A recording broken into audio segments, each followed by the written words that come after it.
ஆன்மீகத்தின் வழி நடக்கும் அன்பு சொந்தங்களான மிதுன ராசிக்கு வணக்கங்க. எல்லாரும் எப்படி இருக்கீங்க? இப்போ மிதுனம் யோசிக்கிறது என்னன்னா, நல்லா இருக்கமோ நல்லா இல்லையோ அது எங்களுக்கே தெரியலம்மா. 1000 பொழுதுகள் கஷ்டப்பட்டு ஒரு பொழுது நல்லா இருக்க மாட்டோமான்னு நாங்களும் ஒவ்வொரு படியா முன்னேறதுக்கான முயற்சிகளை தான் பண்ணிக்கிட்டு இருக்கோமே தவிர்த்து, அந்த தரையில எண்ணெயை ஊத்திட்டு அதுலயே நகர்ந்துட்டு இருப்போம் பார்த்தீங்களா, அப்படிதான் எங்க வாழ்க்கை இருக்குமா. ஆனா எங்களை எல்லாரும் புதனாதிபதியா வச்சிருக்க, நீ நல்லா இருப்ப, நீ பயங்கர புத்திசாலி, அடடா ஒடடான்னு பேசுறீங்க. நாங்க இல்லன்னு மறுக்கல. சமயோகித புத்தி வேலை செய்யுது. நெறைய சமயங்கள்ல, நெறைய சந்தர்ப்பங்கள்ல, நெறைய பிரச்சனைகள்லேருந்து எங்கள நாங்க தற்காத்துக்கிறோம். மத்தவங்களையும் தற்காத்து வைக்கிறோம். மத்தவங்களுக்கு வழிகாட்டுறோம். இருந்தாலும் பெருசா எங்களால வாழ்க்கையில ஜெயிக்க முடியலையே. இந்த ஆதங்கம் இதயத்துக்கு இருந்துகிட்டே இருக்கு. ஆனா இவங்களுக்கு நிகரா வேலை பார்க்கறதுக்கும், இவங்களுக்கு நிகரா யோசிக்கிறதுக்கும் யாராலையுமே முடியாது. ராஜதந்திரத்துல இவங்கள அடிச்சுக்கிறதுக்கு ஆட்களே கிடையாது. ஆனா ஒரு நாளும் தாங்கிட்டே இருக்கக்கூடிய அந்த புத்திசாலித்தனத்தை தவறா பயன்படுத்தினே கிடையாது. இவங்க மட்டும் பயன்படுத்த ஆரம்பிச்சா ஒட்டுமொத்த உலகமே காலுக்கு கீழே வரக்கூடிய அளவுக்கு உயர்வான வேலையை பார்த்து விட்டுருவாங்க. இந்த ஒரு படத்துல கூட சொல்லுவாங்க, நல்லவன் கெட்டவனா சிந்திக்க ஆரம்பிச்சா கெட்டவன் யாராலையுமே தாக்கு பிடிக்க முடியாது. அந்த மாதிரிதான் மிதுன ராசிக்காரங்க. ரொம்ப நல்லவங்க. இவங்களுடைய முகம் பார்த்தீங்கன்னா நல்லபடியே ஒரு மலர்ந்த தாமரை மாதிரி இருக்கும். இந்த மாதிரிதான் எல்லார்கிட்டயுமே முகத்தை வச்சுப்பாங்க. மற்றவங்களை உபசரிக்கிறதுல இவங்களை தவிர்த்து வேற ஆட்களை நீங்க பார்க்கவே முடியாது. அடடா, எவ்வளோ மரியாதை மதிப்பு கொடுக்குறாங்க தெரியுமா அப்படின்னு சொல்லக்கூடிய அளவுக்கு. அதுவும் மிதுனராசி பெண்கள்லாம் உங்க வீட்டுல வந்துட்டு ஒரு மருமகளா இருக்காங்க, ஒரு அம்மாவா இருக்காங்க, ஒரு மாமியாரா இருக்காங்க அப்படின்னாக்கா அவங்கள கொடுத்து வச்சவங்க தான். அந்த குடும்பத்துடைய ஒட்டுமொத்த சந்தோஷத்துக்கும் அவங்க காரணகர்த்தா இருப்பாங்க. அதே மாதிரி அந்த குடும்பத்துல ஏதாவது கஷ்டம் இருந்துச்சுனாக்கா அதை ஒட்டு மொத்தமா இந்த பஞ்சு எப்படி வந்து பார்த்தீங்கன்னாக்கா அந்த நீரை உறிஞ்சுக்குமோ அந்த மாதிரி அந்த கஷ்டத்தை முடிஞ்ச அளவுக்கு அது பாதிப்பு யாருக்கும் வீட்ல இருக்கவங்களுக்கோ சுத்தி இருக்கவங்களுக்கோ வராத மாதிரி அதை தடுத்து நிறுத்தத்துக்கு தன்னையே வந்து பயன்படுத்துவாங்க. இப்படி உயர்ந்த உள்ளம் கொண்டவங்க தான். மிதுனராசிலாம் அரசியல்ல இருக்கீங்க, இல்ல ஒரு வழக்கறிஞரா இருக்கீங்க, ஒரு நீதிபதியா இருக்கீங்க அப்படின்னாக்க மத்தவங்கள மடக்கி கேள்வி கேட்கறதுல வேற மாதிரி இருப்பீங்க. அதே மாதிரி ஒரு மிதுனராசி ஒரு வீட்ல வந்துட்டு ஒரு அப்பாவோ, அம்மாவோ, ஒரு தாத்தாவோ, ஒரு பாட்டி எந்த ஒரு உறவா நீங்க அந்த குடும்பத்துல இருந்தாலும் சரிங்க, அந்த குடும்பத்த வந்து மத்தவங்க கை வைக்க, மத்தவங்க ஒரு வார்த்தை பேச பயப்படுவாங்க. எப்பா அவங்க கேட்கிற கேள்விக்கெல்லாம் பதிலே சொல்ல முடியாது. நீ வேற ஏன்பா அவங்கிட்ட மாட்ட விட்ட அப்படின்னு பயப்படுவாங்க. தப்பா பேச மாட்டீங்க. தப்பு தண்டாவுக்கு போக மாட்டீங்க. ஆனா யாரையுமே அந்த மாதிரி விஷயத்த எடுத்துக்கிட்டு உங்ககிட்ட நெருங்க விட மாட்டீங்க. இதுதான் மிதுனம். இப்போ ஒரு சில மிதுன ராசிக்காரங்க யோசிக்கிறது, நானே பெரிய பேச்சாளர், நீ என்ன பத்தி பேசிட்டு உட்கார்ந்துட்டு இருக்கியா? ஆமா ஆமா, நீ சொல்றதெல்லாம் உண்மைதான், பலனை சொல்லு, இந்த பதிவு எதுக்குன்னு சொல்லு அப்படின்னு பேசுவீங்க. உங்களை பேசி யாராலும் ஜெயிக்க முடியாது.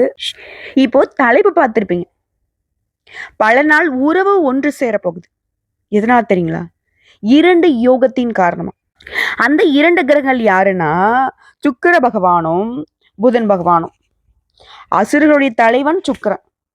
இவர் ஒருத்தருக்கு நல்ல நிலையில இருக்காருனாக்கா அவங்களுக்கு வந்து வாழ்க்கைய சகலமும் நல்லா இருக்கும். அதே மாதிரி உங்களுடைய அதிபதி புதன், அவர் உங்களுடைய ராசியில நுழைவதனாலையும் ஒரு அதிர்ஷ்டம் உருவாகுது, யோகம் உருவாகுது. அதுவும் உங்களுக்கு டாப் லெவல்ல வைக்க போகுது. குறிப்பா ஏப்ரல் 25ஆம் தேதியிலிருந்து நம்ம சொல்லக்கூடிய இந்த விஷயங்கள்லாம் நடந்தே தீரும். அது என்னங்கிறது தெளிவா பார்க்கறதுக்கு முன்னாடி, மிதுன ராசி அப்படின்னாவே உங்களுக்கு அதிபதி புதன். இவர் எந்த அளவுக்கு வலுவா இருக்காரோ அந்த அளவுக்கு உங்களுடைய வாழ்க்கை நிலை சிறப்பா இருக்கும். இவருடைய வலுவான நிலையை நான் எங்கமா பார்த்து தெரிஞ்சுக்கிறது? நான் எங்க கொண்டு போய் என் ஜாதகத்தை கொடுத்து புதன் கரெக்டா இருக்காரா நான் கேட்கறது? ஒன்றும் பிரச்சனை இல்லை. அவர் வலுவா இருந்தாலும் இன்னும் வலுவாக மாத்தலாம். அவர் வலுவிழந்து இருந்தாலும் அவரை வலுவாக்க பலம் பெருக நமக்கு வழி இருக்கு. அவருக்கு உரிய தெய்வமான அதிர்ஷ்ட தெய்வம்னு சொல்லக்கூடிய பெருமாளை வழிபாடு செய்ய சகல விதங்களிலும் உங்களுக்கு நன்மைகள் நடக்கும். குறிப்பா புதன் பகவானுடைய பலம் கூடுவதனால மிதுனத்துடைய வாழ்க்கைங்கிறது பிரகாசிக்க ஆரம்பிக்கும். ஸோ இவரை வழிபடுத்தணும், நம்ம என்ன பண்ணணும்? நாராயணரை வழிபாடு செய்யணும். நாளும் பொழுதும் மிதுனம் நாராயணரை வழிபாடு செய்ய நல்லது நடக்கும். ஸோ உங்களுக்கு நான் பலன் சொல்றப்போ நான் இவரை வழிபாடு செய்யாம இந்த பதிவை நான் முழுமைப்படுத்த முடியாது. குளம் தரும் செல்வம் தந்திடும் அடியார் படுந்துயராயினும் எல்லாம் நிரந்தர செய்யும் நீள் விசும் அருளும் அருளோடு பெருநிலம் அழிக்கும் வளம் தரும் மற்றும் தந்திடும் பெற்ற தாயினும் ஆயின செய்யும் நலம் தரும் சொல்லை நான் கண்டு கொண்டே நாராயணா என்னும் நாமம். ஓம் நமோ நாராயணா. இந்த மந்திரத்துடைய அர்த்தம் தெரியுங்களா? இந்த மந்திர சொல்லுடைய பலன் தெரியுமா? இந்த மந்திரத்துல இந்த உலகமே அடக்கம் சொல்லுவாங்க இல்லையா? பிரபஞ்சத்தை நீ வெற்றி கொள்ளணும்னாக்க அதை செய்யணும் இதை செய்யணும். ஆனா அது எல்லாத்துக்கும் ஒரு முற்றுப்புள்ளி வைக்கிற மாதிரி ஒட்டுமொத்த உலகத்தையுமே நீங்க அடக்கி ஆளணும்னா இந்த ஒரு வரி சொல்லான இந்த மந்திர சொல் உங்களுக்கு பலன் கொடுக்கும். உண்மையான பக்தியோட இந்த மந்திரத்தை நீங்க உச்சரிச்சீங்க அப்படின்னா உங்களுடைய வாழ்க்கையை எந்த அளவுக்கு நீங்க நல்ல வகையில மாத்தணும்னு கனவு கண்டு வச்சிருக்கீங்களோ அந்த கனவுகள் நனவாகும். வாழ்த்துக்கள்ங்க. இந்த பதிவுக்கான விளக்கத்தை பார்க்கலாம். ஏன்னா நாராயணனுடைய பெருமையை பேச ஆரம்பிச்சா நம்ம பாட்டுக்கு பேசிக்கிட்டே இருப்போம். இப்போ இந்த 2 யோகம்ங்கிறது மிதுனத்திற்கு அதிர்ஷ்டத்தை கொடுக்கும்னு நான் சொன்னேன். குறிப்பா அந்த 2 யோகம் என்னங்கிறத ஃபர்ஸ்ட் சொல்றேன். அதுவும் இந்த 2 யோகங்கள் உங்களுக்கு ஏன் அதிர்ஷ்டத்தை கொடுக்குன்னா 100 ஆண்டுகளுக்கு பிறகுதாங்க இந்த 2 யோகமும் ஒரே வேளையில உருவாகியிருக்கு. அந்த யோகத்துடைய பேர் பத்ர யோகம் மற்றும் மாளவிய ராஜயோகம்.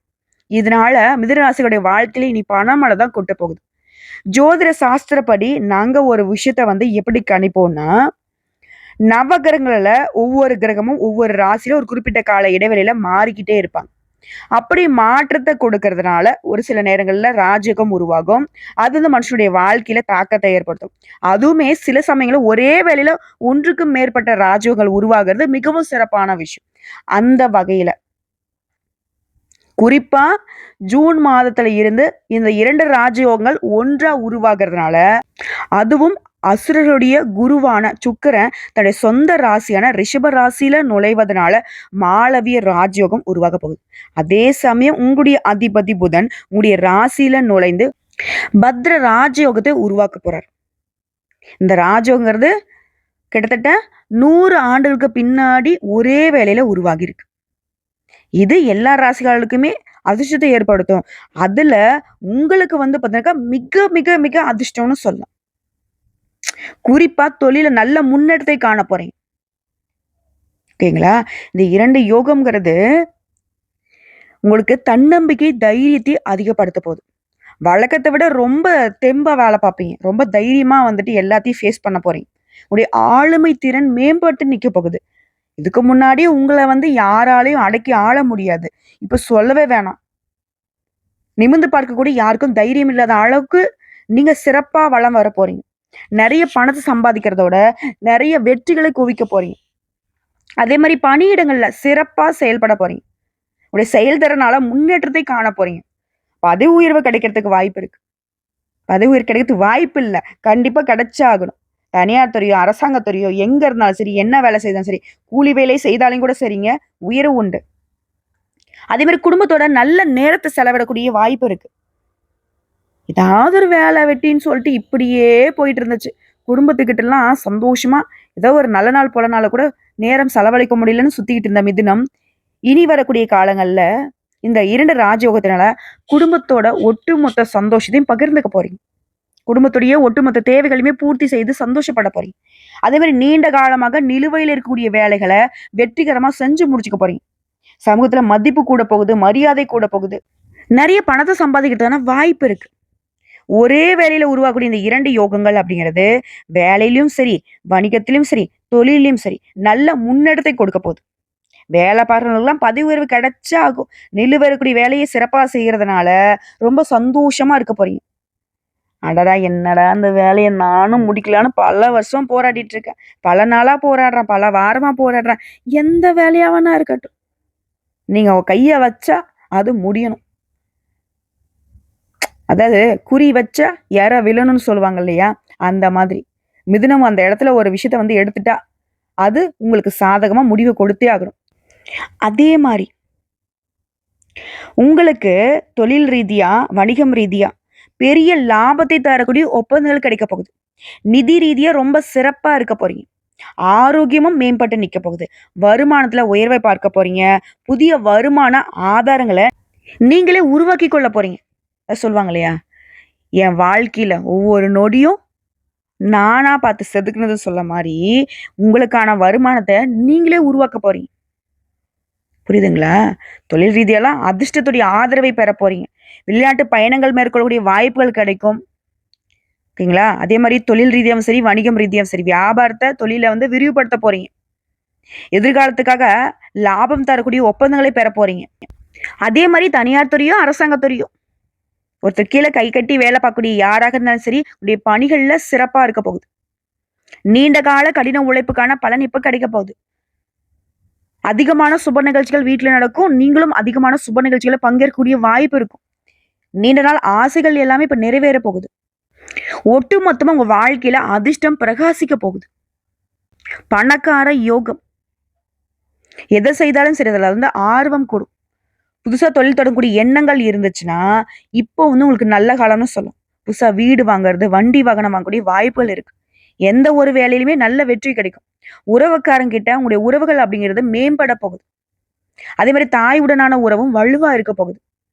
வருமானத்துல நல்ல முன்னேற்றம் இருக்கும். வருமானத்துல உயர்வை பார்க்கறதுனால, ஏற்கனவே செய்த முதலீடுகள்ல கூட இப்ப லாபம் கிடைக்கும்.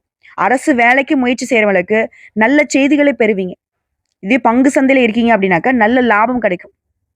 வேலை பார்க்குறவங்களுக்கு பதவி உயர்வு, சம்பள உயர்வும், தொழில் செய்றவங்களுக்கு நல்ல முன்னேற்றமும், குடும்ப உறவுகள் கிட்ட சந்தோஷத்தையும் இந்த 2 யோகங்களும் அடுத்தடுத்து கொடுக்க போகுது. சமூகத்துல மதிப்பு, மரியாதை அதிகமாகுது. நெறைய பணத்த சேமிக்கிறதுக்கான வாய்ப்பு கிடைக்குது. அதுவும் ஆஃபீஸ்ல வேலை பார்க்குறவங்களுக்குலாம் நல்ல பலன்களை பெற போறீங்க. செல்வம் பெருகுவதற்கான வாய்ப்பு கிடைச்சிருக்கனால, வாழ்க்கைய நல்ல வகையில மாத்திக்க போறீங்க. அதே மாரி நான் ஆல்ரெடி யார்ட்டயோ பணம் குடுத்து ஏமாந்துட்டேன்மா, தொழில்ல போட்டு ஏமாந்துட்டேன், பங்கு சந்தையில போட்டு ஏமாந்துட்டேன், வருமா வராதுன்னு போராடிக்கிட்டு இருக்கேன் அப்டின்னா கூட, அந்த சிக்கி இருக்கக்கூடிய பணத்தை மீண்டும் பெறுவதற்கான வாய்ப்பு இருக்கு. தொழில்லாம் புதிய திட்டங்கள தீட்டி, அத செயல்படுத்தி நல்ல லாபத்த பார்க்க போறீங்க. ஒட்டுமொத்தமா நிதி ரீதியா இந்த 2 கிரகங்களுடைய அருளால நல்ல முன்னேற்றம் இருக்குது. இனி மிதுன ராசிகளுடைய வாழ்க்கையில செலவுன்னு ஒண்ணு நடக்குதுன்னா, அது சுப செலவுகளா இருக்கும். பயணங்கள் சுப பயணங்களா இருக்கும். நீண்ட காலமாக திட்டமிட்ட சுற்றுலா போறதுக்கு மகனுக்கோ, மகளுக்கோ திருமணமா இருக்கட்டும், உயர்கல்வியா இருக்கட்டும், அது எல்லாமே கைகூடி வரப்போகுது. வீடு வாங்குறது, நகை வாங்குறது, வாகனம் வாங்குறது, சொத்து பத்துக்கள வாங்குறது, எல்லாத்துலயுமே அதிர்ஷ்டம் கைகூடி வரப்போகுது. சேமிப்பு கரையுதேன்னு கவலைப்பட்ட நீங்க, இனி பல வழிகள்ல வரக்கூடிய வருமானத்த வீட்ல கூடிய எல்லார் பேர்லயும் சேமிக்கக்கூடிய அளவுக்கு நல்ல நிலையில இருக்கிறீங்க. ஏன்னா, சுக்கிரனும், புதனும் சும்மாவா? இப்ப ஒரு விஷயம் சொல்லுவாங்க. அழகும் அறிவும் சேர்ந்தா எப்படி? அப்படிதான். சுக்கிரனும், புதனும் சேர்ந்தா, அதாவது குபேர கடவுளும், மகாலட்சுமி தாயாரும் ஒண்ணா நம்ம வீட்ல தங்கியிருந்தா, நம்முடைய வாழ்க்கை எப்படி இருக்கும்? செல்வம் கொழிக்கும் இல்லையா? அந்த மாதிரி ஒரு காலகட்டமா தான் மிதுன ராசிக்கு இப்ப இருக்க போகுது. குறிப்பா நீங்க என்ன நெனச்சு வச்சிருந்தாலும் சரி, அது தொழிலா இருக்கட்டும், குடும்பமா இருக்கட்டும், என்ன வேணா இருக்கட்டும். உங்களுடைய திட்டங்கள் எதுவாக இருந்தாலும் அதை செயல்படுத்துவதற்கு சரியான காலம் இது. மனசுல மகிழ்ச்சி பொங்க போகுது. கணவன் மனைவி உறவு, காதல் உறவுல இருந்த கசப்பு தன்மை மாறுது. சந்தோஷம் குடிக்கொள்ளுது. உறவுகள்கிட்டயுமே உங்களுக்கு அந்யோன்யம் அதிகமாக போகுது. அதிர்ஷ்டம் கொட்ட போகுது. அதுவும் இந்த அதிர்ஷ்டம்ங்கிறது உங்களுக்கு சிறிது நேர சந்தோஷத்தை கொடுக்கக்கூடியது கிடையாது. நிரந்தர சந்தோஷத்தை கொடுக்கக்கூடிய ஒரு பெரிய அதிர்ஷ்டமானது நிச்சயமா உங்களுக்கு கிடைக்க போகுது. அந்யோன்யம் அதிகமாகிறது கணவன் மனைவி உறவு, காதல் உறவு, குடும்ப உறவுகள்கிட்டயுமே. அதிர்ஷ்ட காத்து உங்க பக்கம் வீசுது. லாட்டரிலாம் ஜாக்பேட்டே அடிக்கும். வண்டி வாகனத்த மாத்த சரியான காலம். ஆபரணங்கள வாங்குவீங்க. அதிர்ஷ்ட வாய்ப்பு உங்கள தேடி தேடி வர்றதுனால, பயணங்கள் கூட உங்களுக்கு வெற்றிகரமா இருக்கும். பொருளாதாரத்துல சிறப்பான வளர்ச்சி இருக்கும். இந்த சுக்கிரன் அப்படிங்கிறது ஒட்டு மொத்தமா உங்க வாழ்க்கைய சிறப்பா மாத்தி குடுக்குறாரு. உங்களுடைய பெயருக்கெல்லாம் புகழ் சேரக்கூடிய நேரம் இது. வருமானம் பல மடங்கு அதிகமாகுது. புதிய புதிய வாய்ப்புகள்லாம் உங்க வீட்டுக்கு கதவ தட்டும். இந்த பத்ர யோகம், மாளவி யோகத்தினால திருமண வாய்ப்பு அமையும். சினிமா துறையில இருக்கீங்கன்னா, பிரம்மாண்டமான வெற்றி, புகழ் கிடைக்கும். உங்களுக்கான பாராட்டு அதிகரிக்கும். ஆரோக்கியம் மேம்படும். இந்த நேரத்துல நீங்க எதிர்பார்க்காத நல்ல பலன்களையும் கிடைக்க பெறுவீங்க. குழந்தை பாக்கியத்துக்கான முயற்சியா? கண்டிப்பா குழந்தை பாக்கியம் இந்த வருஷத்துல கிடைக்கும். புரியுதுங்களா? அதே மாதிரி வேலை இல்லாதவங்களுக்கு ஒரு நல்ல வேலை வாய்ப்பு. அதே மாரி ரொம்ப நாளா ஒருத்தர் கீழ வேலை பார்த்துட்டு இருக்கேம்மா. சொந்தமா தொழில் செய்யணும்னு ஆசை. அதுக்கான முயற்சிகள பண்ணிக்கிட்டே இருக்கேன். பட் அதுக்கான வருமானம் இல்ல, அதுக்கான உதவிகள் கிடைக்கலன்னு சொல்றவங்களுக்கு, இந்த நேரத்துல முயற்சி பண்ணுங்க. கட்டாயம் அதற்கான வாய்ப்பு உங்க கதவ தொறந்து நிக்கும். ஓகேங்களா? என்னென்ன எதிர்பார்ப்பா வச்சிருக்கீங்க? அது எல்லாமே நிறைவேறக்கூடிய ஒரு அற்புதமான நேரம். சொல்லுவாங்க இல்லையா? எனக்குன்னு ஒரு நேரம் வராதா? நான் அன்னைக்கு யாருன்னு காட்டுறேன்னு சொல்லுவாங்க இல்லையா? அந்த மாதிரி நீங்க காலர தூக்கி வசனம் பேசக்கூடிய அளவுக்கு ஒரு அதிர்ஷ்டம். இந்த இரட்டை பயிற்சிங்கிறது உங்களுக்கு சாதகமான பலன்களை அளிக்குது. எல்லாத்துலயுமே நன்மைய கொடுக்குது. செல்வம் பல மடங்கு அதிகமாகுது. வேலையில சரியான முடிவு எடுப்பீங்க. அதிகமான பணத்திற்கான வருமானம் இருக்குது. ஓகேங்களா? அதே மாரி வாழ்க்கையில இனி நடக்கிறது எல்லாமே நல்லதாவே நடக்க போகுது. நேர்மறையான மாற்றங்கள் மட்டுமே வரப்போகுது. வேலையிலயும் சரி, வணிகத்திலயும் சரி உயர்வு கிடைக்க போகுது. பொருளாதார நிலையில மேம்பாடு, புதுசா தொழில் தொடங்குறதுல வெற்றி, புதிய பண ஆதாயங்கள் கிடைக்க போகுது. வாழ்க்கையில சிறப்பான பலன்களை மட்டுமே பெறுவதனால, புதிய வழிகள்ல இருந்து உங்களுக்கு அதிர்ஷ்டம் கிடைக்கும். வியாபாரிகள்லாம் அதிக லாபத்தை பார்க்க போறீங்க. வணிகத்த பெரிய அளவுல விரிவுபடுத்த நல்ல வாய்ப்புகள் கிடைக்கும். ஒட்டுமொத்தமா இது நாள் வரைக்கும் பிரச்சனை, பிரச்சனை, பிரச்சனைன்னு சொல்லிட்டு இருந்த மிதுன ராசிக்காரங்க, அந்த பல பிரச்சனைகள்ல இருந்து இப்போ உங்களுக்கு விடுதலை கிடைக்க போகுது. திரும்பவும் சொல்றேங்க, உங்க வாழ்க்கையே செழிப்பா இருக்க போகுது. அதே மாரி பரம்பரை சொத்துக்கள் சம்மந்தப்பட்ட பிரச்சனைகள் சரியாக போகுது. பரம்பரை சொத்துக்கள் உங்க கைக்கு சேரப்போகுது. ஸோ இப்போ வரைக்கும் பார்த்த மிதுன ராசிக்காரர்களுக்கான இந்த 2 யோகத்துடைய பலன்கிறது, உங்க மனசுக்கு சந்தோஷத்த தென்றல் மாரி கொடுத்திருக்கும். ரொம்ப வருத்தத்துல இருந்த உங்களுக்கு, இந்த வேகாத வெயில்ல வெளிய இருந்துட்டு சில்லுன்னு ஒரு ஜூஸ் குடிச்சா எப்படி இருக்கும்? அந்த மாதிரி தான் இந்த வீடியோ பதிவு உங்க மனசுக்கு ஒரு குளுமைய கொடுத்திருக்கும். சந்தோஷத்தை கொடுத்திருக்கும். தன்னம்பிக்கை, தைரியத்தை அதிகப்படுத்தியிருக்கும். இல்லையா? மேலும் இந்த அதிர்ஷ்டகரமான பலன்கள் இன்னும் சிறப்பா உங்களுக்கு பலிக்கணும்னு நினைச்சீங்கன்னா, ஸ்ரீ வாராகி அம்மனை வழிபாடு செய்யுங்க. இந்த தேவிய வழிபாடு செய்யறதுக்கு நேரம், காலம் கிடையாது. எந்த நாள் வேணா போங்க, வழிபாடு செய்யுங்க. அதே மாரி ஆதரவற்றவங்களுக்கு, வயதானவங்களுக்கு உணவு, உடைகளை தானமா கொடுங்க. அவருடைய வாழ்வாதாரத்துக்கு ஏதாவது ஒரு வகையில உதவி செய்யுங்க. அதே மாரி தெய்வத்துடைய அம்சமாக இருக்கக்கூடிய வேப்ப மரக்கன்றுகளை நட்டு பராமரிங்க. வெற்றி உண்டு. ஆக மொத்தத்துல மிதுன ராசிக்காரங்க, உங்க ராசியில உங்களுடைய அதிபதியால உருவாகி இருக்கக்கூடிய பத்ர ராஜயோகத்தினாலையும், உங்களுக்கு முன்னாடி இருக்கக்கூடிய ரிஷப ராசியில அவருடைய அதிபதி சுக்கிரனால உருவாகி இருக்கக்கூடிய மாளவி யோகத்தினாலையும், உங்களுடைய வாழ்க்கைங்கிறது சிறப்பா இருக்க போகுது. உங்களுடைய சிந்தனைகளுக்கு எல்லாமே உயிர் பெற போகுது. வாழ்த்துக்கள்ங்க. நல்லதே நடக்கும். நல்லது மட்டுமே நடக்கும்.